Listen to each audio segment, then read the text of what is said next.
আসসালামু আলাইকুম। আমি শবনম রবি, বাংলা বিষয়ের প্রভাষক হিসেবে কাজ করছি ঢাকা শিক্ষা বোর্ড ল্যাবরেটরি স্কুল অ্যান্ড কলেজে। এডিটিউব বিডিতে তোমাদের স্বাগতম। আজ তোমাদের সঙ্গে আলোচনা করব একাদশ দ্বাদশ শ্রেণীর বাংলা প্রথম পত্র বিষয়ের একটি গল্প নিয়ে। তোমরা জানো তোমাদের সিলেবাসে আছে এই গল্পটি মাসি পিসি। মাসি পিসি কথাটার মানেও তোমরা সবাই জানো, বেশিরভাগই জানো যে আমরা খালাকে অনেকে মাসি বলে, আবার ফুপিকে বলে পিসি। তো এই মানিক বন্দ্যোপাধ্যায়ের লেখা মাসি পিসি গল্পটি আজ আমাদের আলোচ্য বিষয়। আশা করি তোমাদের ভালো লাগবে এবং তোমরা শেষ পর্যন্ত সঙ্গে থাকবে। তো আমরা লেখকের পরিচয় সম্পর্কে আগে একটু জেনে নেই। এই মানিক বন্দ্যোপাধ্যায় জন্মগ্রহণ করেছিলেন 1908 সালে এবং তিনি মৃত্যুবরণ করেছেন 1956 সালে। দেখো প্রিয় শিক্ষার্থীবৃন্দ, উনি কত কম সময় বেঁচেছিলেন, মাত্র 48 বছর তিনি বেঁচেছিলেন। তারপরও কত লেখা আমাদের জন্য উপহার দিয়ে গেছেন, কত উপন্যাস, ছোট গল্প আমাদের জন্য উপহার দিয়ে গেছেন। তিনি প্রায় 40টির মতো উপন্যাস এবং 300টি ছোট গল্প রচনা করেছেন। এত কম বছর বেঁচেও মাত্র তিনি যখন লেখা শুরু করেছিলেন তখন তার ছিল মাত্র 20 বছর বয়স।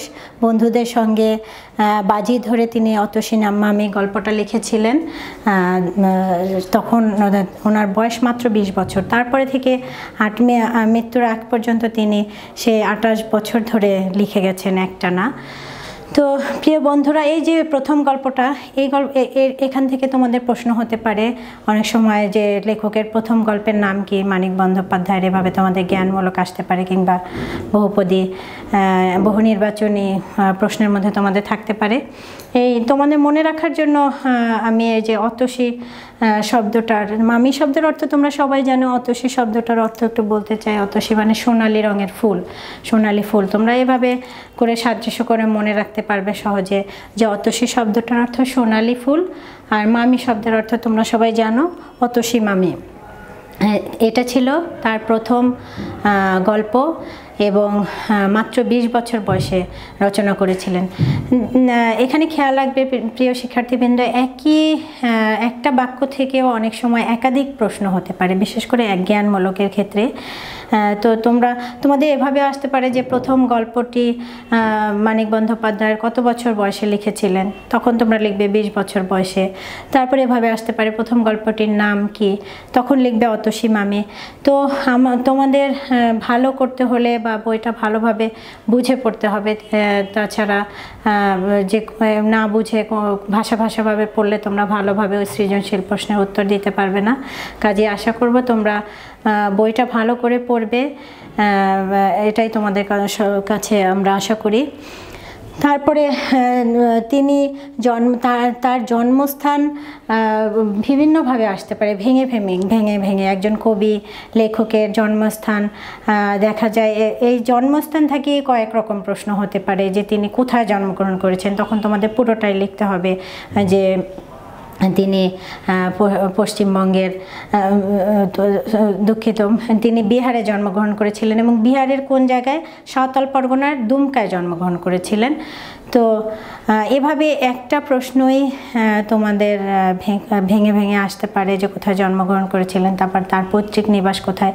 পৈতৃক নিবাস ছিল আমাদের এই যে ঢাকার বিক্রমপুরে। তো তোমরা মনোযোগ দিয়ে না পড়লে কবি পরিচিতি বা লেখক পরিচিতি, তখন তোমরা ভালোভাবে প্রশ্নের উত্তর দিতে পারবে না, অনেক সময় বিভ্রান্ত হয়ে যাও।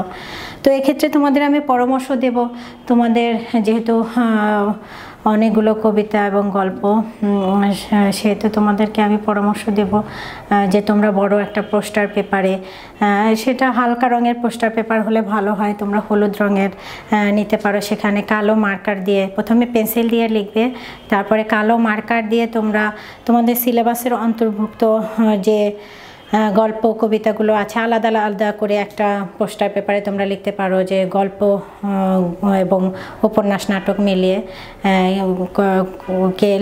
তার গল্পের নাম, গল্পের লেখকের নাম, প্রবন্ধের নাম, প্রাবন্ধিকের নাম লিখে তার জন্ম সাল মৃত্যু সাল, পাশাপাশি জন্মস্থান, পিতামাতার নাম এভাবে লিখে তোমাদের পড়ার টেবিলের সামনে তোমরা সেটে রাখতে পারো।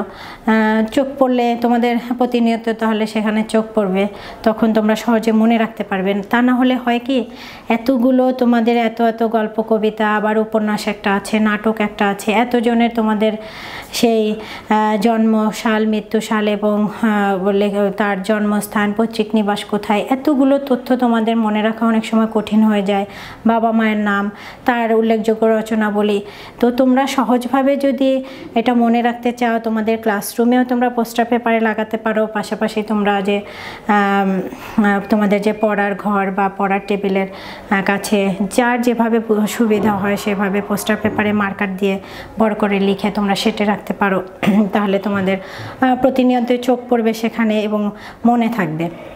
অনেক ক্ষেত্রে দেখা যায় আমাদের যে বোর্ডের যে পরীক্ষাগুলো, পাবলিক পরীক্ষাগুলো, সেখানে মানে সাল সম্পর্কিত তেমন কোনো প্রশ্ন থাকে না, খুব কম দেয়া হয়। তারপরও আমাদের উচিত একজন লেখকের একটা গল্প পড়ছি, তার সম্পর্কে যদি আমরা একটু না জানি তখন আমাদের নিজেদের কাছেই অনেক সময় খারাপ লাগবে।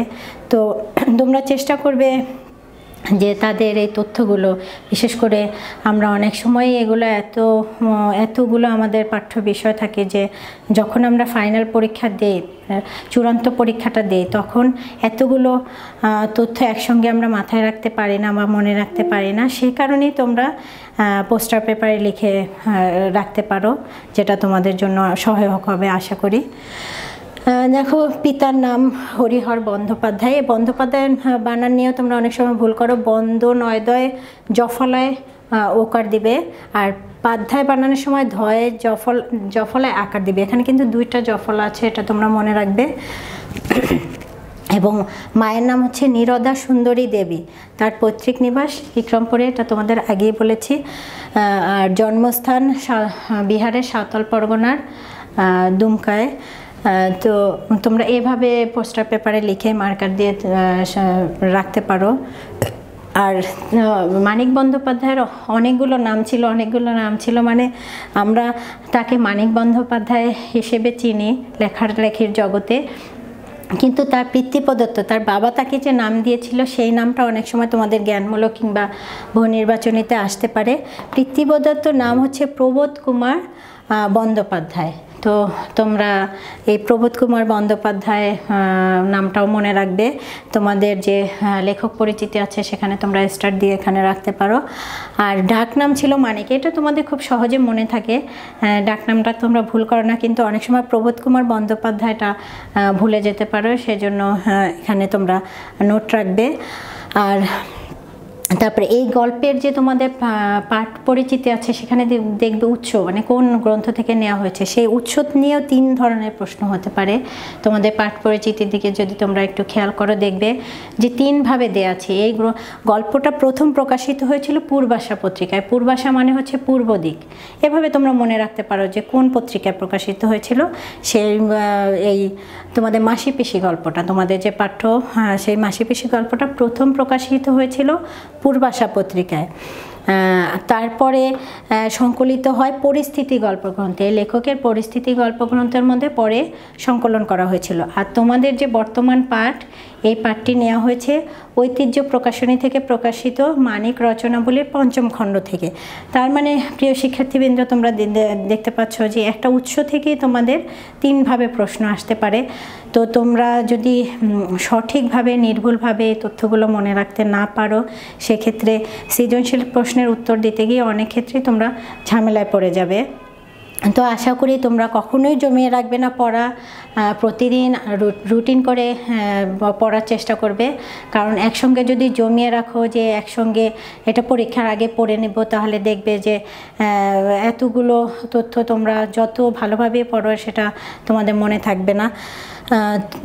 এই জন্য একটা আলাদা রুটিন করে পড়ে নেবে। অনেকেই বাংলাকে অবহেলা করো যে এটা তো পরীক্ষার আগের দিন পড়লেই হবে, কিন্তু প্রিয় শিক্ষার্থীবৃন্দ, তোমাদের কাছে অনুরোধ রইল যে তোমাদের যে কোনো বিষয়ে সমান গুরুত্ব দিতে হবে। যেহেতু তোমাদের মানবন্টনও সমান, বাংলা বিষয়ে যেমন প্রথম পত্র দ্বিতীয় পত্র মিলিয়ে 200, এটা আমাদের মাতৃভাষাটা, আমাদের মাতৃভাষার গাঁথনি যখন ভালো হবে, রবীন্দ্রনাথ সবসময় মাতৃভাষার গুরুত্বের কথা বলেছেন, যে আমাদের মাতৃভাষার গাঁথনিটা যখন ভালো হবে তখন তোমরা যে কোনো বিষয় ভালোভাবে লিখতে পারবে।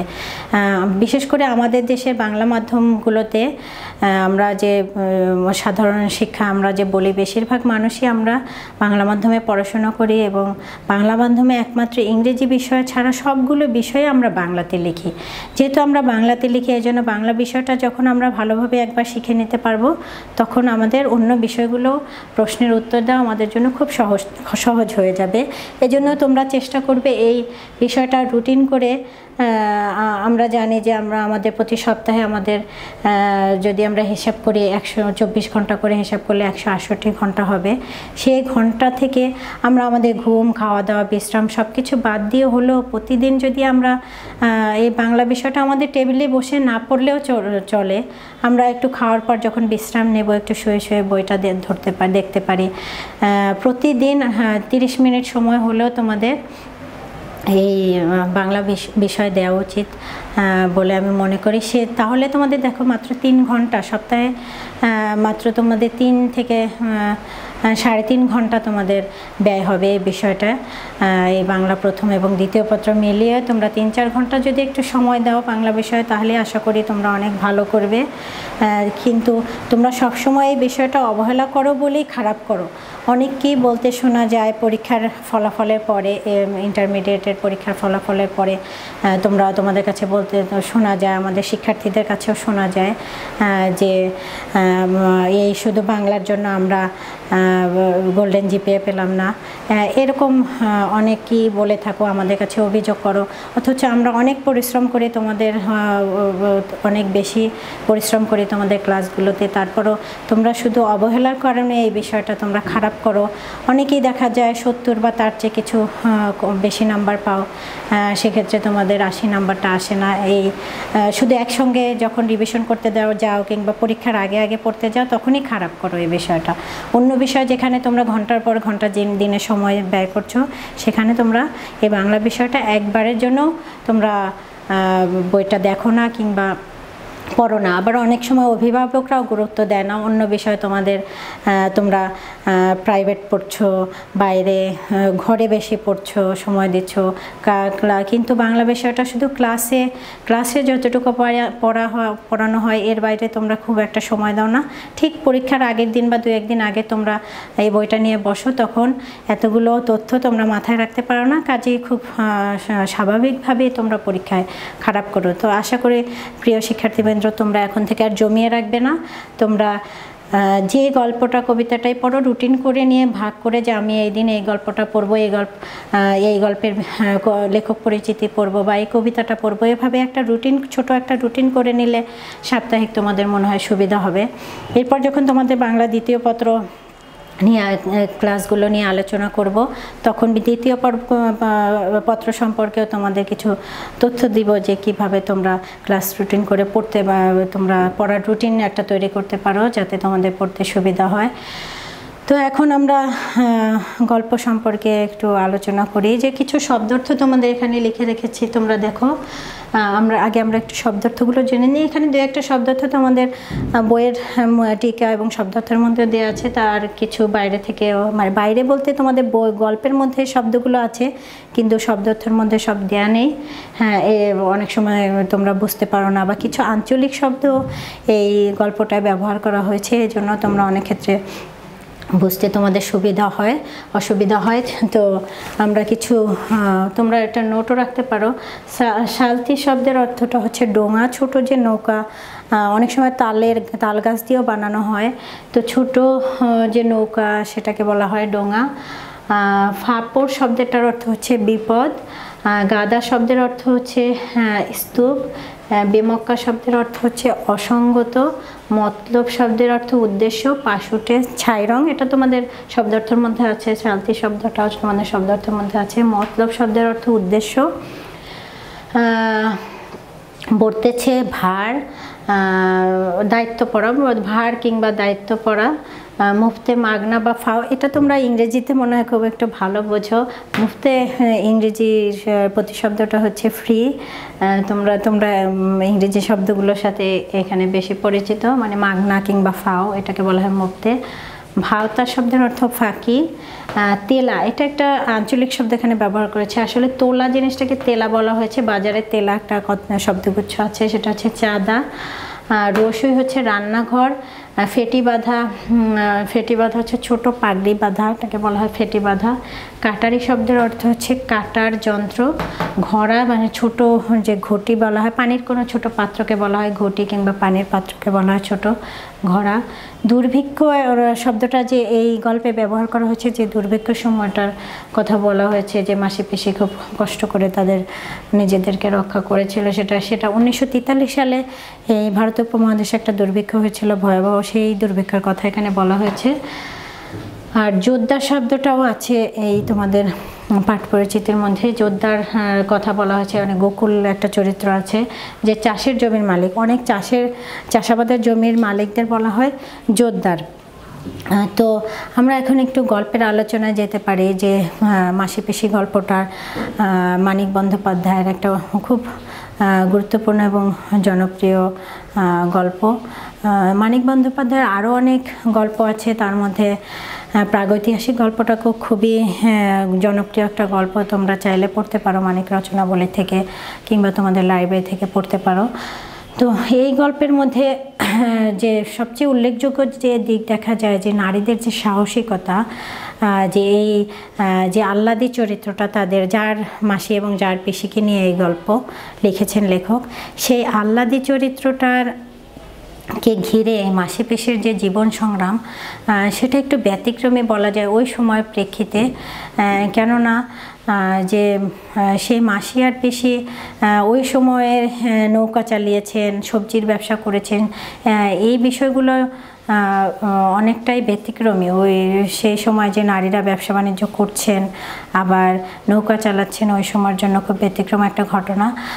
আরও একটা বিষয়, যে সেই মাসি পিসির দায়িত্ব পড়ার পর তাদের মধ্যে যে আহ্লাদিকে, মাসি পিসি আহ্লাদের দায়িত্ব নেওয়ার পর মাসি পিসির যে আহ্লাদিকে নিয়ে যে সংগ্রামী, সেই চারদিক থেকে তার স্বামী যোগু, জোদ্দার গোকুল, আরও কিছু গুন্ডা পান্ডা সেই গ্রামে, তাদের হাত থেকে রক্ষা করার যে সংগ্রামী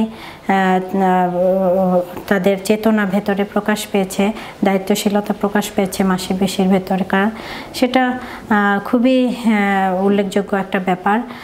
তো এই গল্পের যে আহ্লাদির মাসি পিসি হচ্ছেন এই দুজন।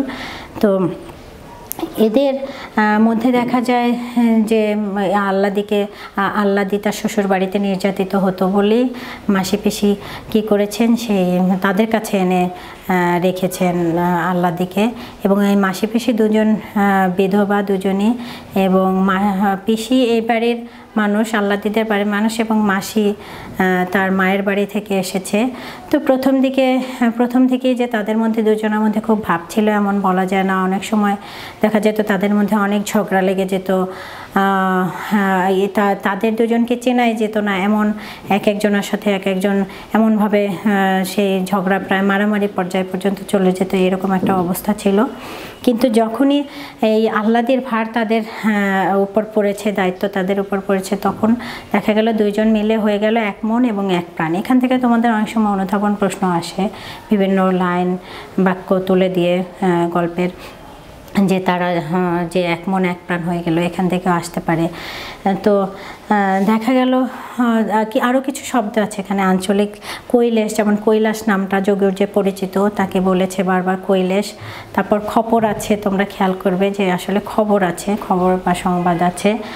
তো আরও একটা বিষয় যে এই আল্লাদিকে যখনই সাথে করে নিয়ে যায়, যখনই যেখানে যায় সাথে করে নিয়ে যায় মাসি পিসি, কারণ আল্লাদি হচ্ছেন সন্তান সম্ভব একদিকে, আর একদিকে আল্লাদির বাবা যেটুকু জমি ছিল, জমি জমা ছিল, সেটা আল্লাদি উত্তরাধিকার সূত্রে আল্লাদি পেয়েছে। এই জন্য তার স্বামী তাকে নিতে চায়। আসলে আল্লাদিকে তার স্ত্রীকে ভালোবাসে যতটা না নিতে চায়, তার চেয়ে তাকে নিতে চায় সেই জমির যদি পাওয়া যায় বা মাগনা পাওয়া যায়, সেই উদ্দেশ্যটা ছিল এরকম যোগুর। এবং যোগুর তার স্ত্রীকে নির্যাতন করতো আল্লাদিকে, সেই কারণে মাসি পিসি যেতে দিতে রাজি না, তাদের কাছে রাখতে চায় আল্লাদিকে, সাহস পায় না সেখানে যেতে।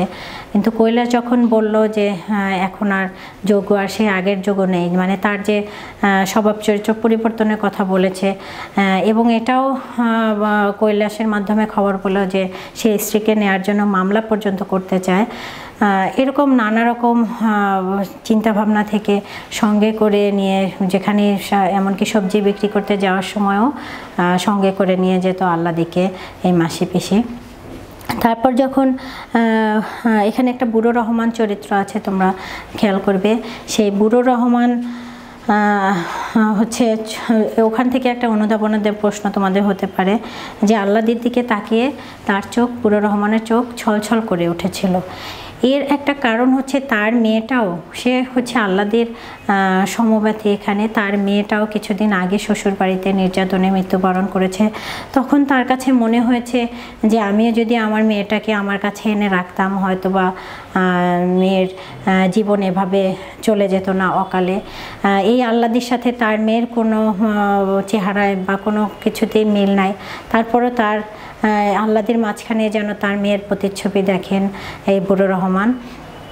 এবং তিনি আল্লাদির এই মাসি পিসির কথা চিন্তা করে ভাবেন যে মাসি পিসি যেভাবে আগলে রেখেছে এই আল্লাদিকে, আমিও যদি তেমনই আমার মেয়েটাকে আমার কাছে এনে রাখতাম, তাহলে হয়তোবা তাকে অকালে চলে যেতে হতো না এই পৃথিবী ছেড়ে।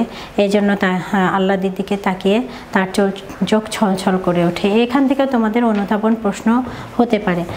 আবার কী ধরনের নির্যাতন করতো, এটাও তোমাদের জ্ঞানমূলক প্রশ্নের উত্তরের জন্য মনে রাখতে হবে যে যোগু কী ধরনের নির্যাতন করতো আল্লাদির উপরে।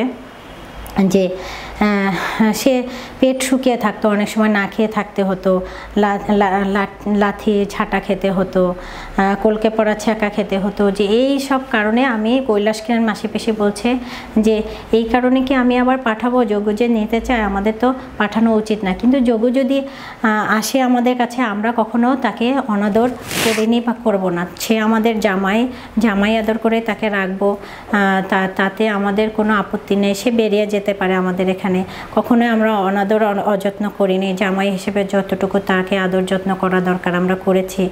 এভাবে কৈলাসকে তারা বুঝিয়ে বলছে, কারণ যেহেতু মামলা করার ভয় দেখাচ্ছে যোগু তার স্ত্রীকে নিয়ে যাওয়ার জন্য। তো এরপরে এই যে একটা ব্যাপার, শুধু যে সেই আল্লাদির স্বামীর দিক থেকে চিন্তা মাসি পিসির এই আল্লাদিকে নিয়ে, তা কিন্তু না। যেটুকু জমি জমা উত্তরাধিকার সূত্রে পেয়েছিল আল্লাদি তার বাবার কাছ থেকে, এই কারণেই বেশিরভাগ ক্ষেত্রে দেখা যায় আরও যৌবনপ্রাপ্ত একটা মেয়ে, তাকে একা রেখে যেতে ঘরে সাহস পায় না মাসি পিসি। এবং সেই জোরদার গোকুল থেকে শুরু করে এলাকার যে গুন্ডা পান্ডা আছে, সবাই আল্লাদিকে তুলে নিয়ে যাওয়ার সুযোগ খোঁজে বারবার, যাতে সেই আল্লাদির যে প্রাপ্ত জমিটুকু হাসিল করতে পারে। সবারই সেই চেষ্টা। দেখো মাসি পিসিকে কতগুলো পরিস্থিতির সঙ্গে মোকাবেলা করতে হয়েছে, প্রতিকূল পরিস্থিতির সাথে এই আল্লাদিকে বাঁচানোর জন্য। তাকে সেই দায়িত্বে রাখার জন্য মাসি পিসির যে প্রাণান্ত চেষ্টা, সেটা প্রশংসার যোগ্য। তারপরে দেখো তোমাদের যে বিষয়টা আসছে, সে আল্লাদি মাসি পিসি আল্লাদিকে নিয়ে শহরে বাজারে সবজি বিক্রি করে আসে, আবার ফিরে আসার সময় সঙ্গে করে নিয়ে আসে নৌকায়। কিন্তু আবার দুজনের মধ্যে যে সবসময় এত ভাব থাকে তা না, হিংসা দেশ রেষারেষিও তাদের ছিল, কোন্দলও বেঁধে যেত। তো যে কোনো লাইন থেকে তোমাদের অনুধাবন আসতে পারে।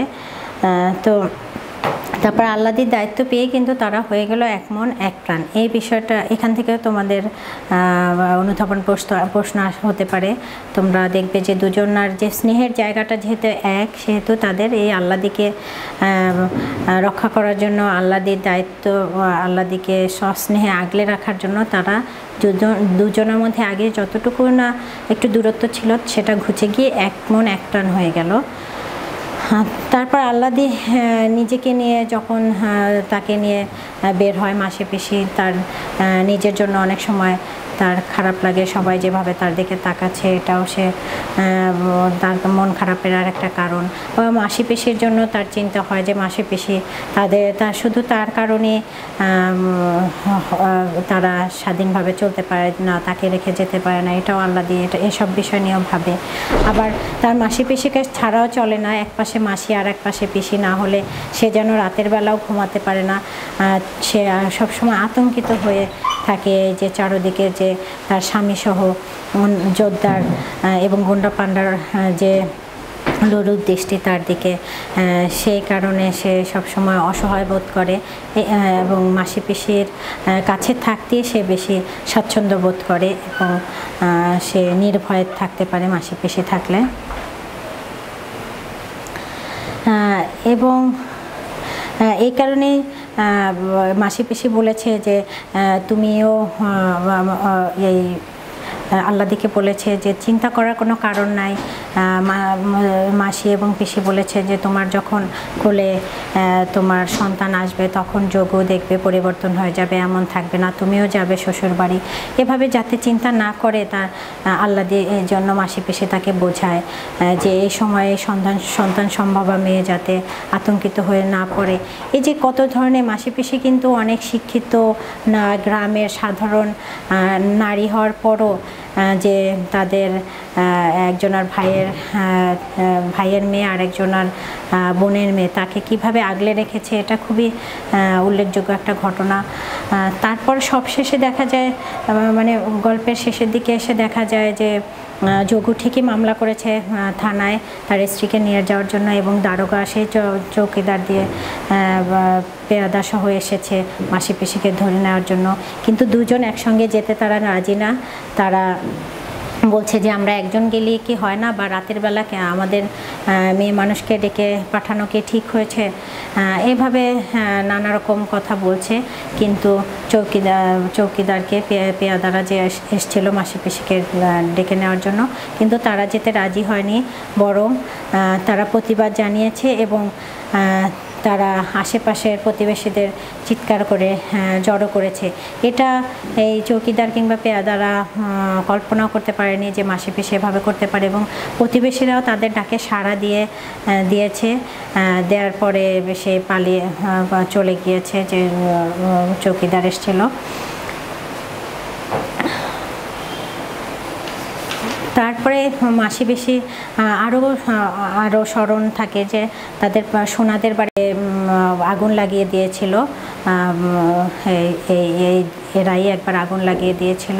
সেই প্রস্তুতিও তারা শেষে নিয়ে রাখে যে যদিও সেই গোকুলের লোকজন গুন্ডা পান্ডা ফকির এরা সবাই চলে যায়, যে আল্লাদিকে তুলে নিতে পারে না, তারপরও মাসি পিসি রাতে ঘুমায় না, নির্ঘুম রাত কাটায়, আল্লাদিকে পাহারা দেয় এবং যদি রাতের বেলা ঘরে আগুন টাগুন লাগিয়ে দেয় এই চিন্তা থেকে তারা সেই পানি সংগ্রহ করে রাখে, কাঁথা পুরানা ছেঁড়া কাঁথা যা ছিল সেটা তারা ভিজিয়ে রাখে যাতে তাৎক্ষণিক ব্যবস্থা নিতে পারে, এবং দুজনই আল্লাদিকে পাহারা দিয়ে রাখে। তারা নির্ঘুম রাত কাটায় যাতে, এবং শেষের লাইনটা খুব গুরুত্বপূর্ণ তোমাদের অনুধাবনের জন্য। তোমরা দেখবে যে যুদ্ধের আয়োজন করে তৈরি থাকে মাসি পিসি, যেহেতু সেই থানা থেকে তাদের ডেকে পাঠানো হয়েছিল, তারা যায়নি, মাসি পিসি আল্লাদিকে একা রেখে দুজন যেতে রাজি হয়নি। যে কোনো ধরনের আক্রমণ থেকে আগুন লাগাতে পারে কিংবা আবার থানা থেকে পুলিশ এসে ধরে নিয়ে যেতে পারে, এই যে একটা প্রস্তুতি তাদের তারা যেন যুদ্ধের আয়োজন করে, লেখক এটা এভাবে ব্যাখ্যা করেছেন যে যুদ্ধের আয়োজন করে তৈরি থাকে মাসিপিসি। এই লাইনটা খুবই উল্লেখযোগ্য তোমাদের গল্পের জন্য, যে তাদের স্নেহের যে আহ্লাদি, সেই আহ্লাদিকে রক্ষা করার জন্য তারা মাসি আর পিসি মিলে যুদ্ধ ঘোষণা করে। এটা এক ধরনের যুদ্ধই বলা যায়, যে সেই পরিবেশ, প্রতিকূল পরিবেশ পরিস্থিতির থেকে তাদের যে স্নেহের ভাতিজি এবং বোনের মেয়ে ভাগ্নিকে রক্ষা করার জন্য দুজনেই যে বুদ্ধিমত্তা এবং সংগ্রামের পরিচয় দিয়েছেন, সেটা ওই সময়ের প্রেক্ষিতে খুবই একটা বৈচিত্র্যপূর্ণ একটা ঘটনা। তো এইভাবে তোমরা গল্পটা বারবার যদি পড়ো তাহলে বুঝতে পারবে। কিছু আঞ্চলিক শব্দ আছে, এটা তোমাদের এজন্য কিছু শব্দ নিয়ে তোমাদের সঙ্গে আলোচনা করলাম। তো এই শব্দগুলো তোমরা নোট রাখতে পারো। আঞ্চলিক শব্দ কি সব যেখানে আঞ্চলিক শব্দ তা না, তোমাদের শব্দার্থে সবগুলো দেওয়া নেই বলে কিছু শব্দার্থের বাইরে থেকে কিছু শব্দ এখানে দিয়েছি, কিংবা কিছু আঞ্চলিক শব্দ আছে, এগুলো তোমরা নোট রাখবে। বারবার গল্পটা যে খুব এক কঠিন তা না, তোমরা পড়লে বুঝতে পারবে। তো এইভাবে তোমরা বারবার পড়ে গল্পটাকে আয়ত্তে নিয়ে আসবে আশা করি। এবং লেখক পরিচিতি থেকে শুরু করে পাঠ পরিচিতি পর্যন্ত তোমরা একাধিকবার যদি পড়ো, কমপক্ষে 3 বার পড়লে তোমাদের আয়ত্তে চলে আসবে। তারপরেও যদি তোমাদের কোনো বিষয় সম্পর্কে কোনো শব্দ হোক, কোনো বাক্য হোক তোমাদের বুঝতে অসুবিধা হয়, তাহলে তোমরা এই ভিডিওর যে মন্তব্যের ঘরে জানতে চাইলে আমি চেষ্টা করব তোমাদের প্রশ্নগুলোর উত্তর দেওয়ার। তো প্রিয় শিক্ষার্থীবৃন্দ, আশা করি তোমরা সবাই ভালো থাকবে।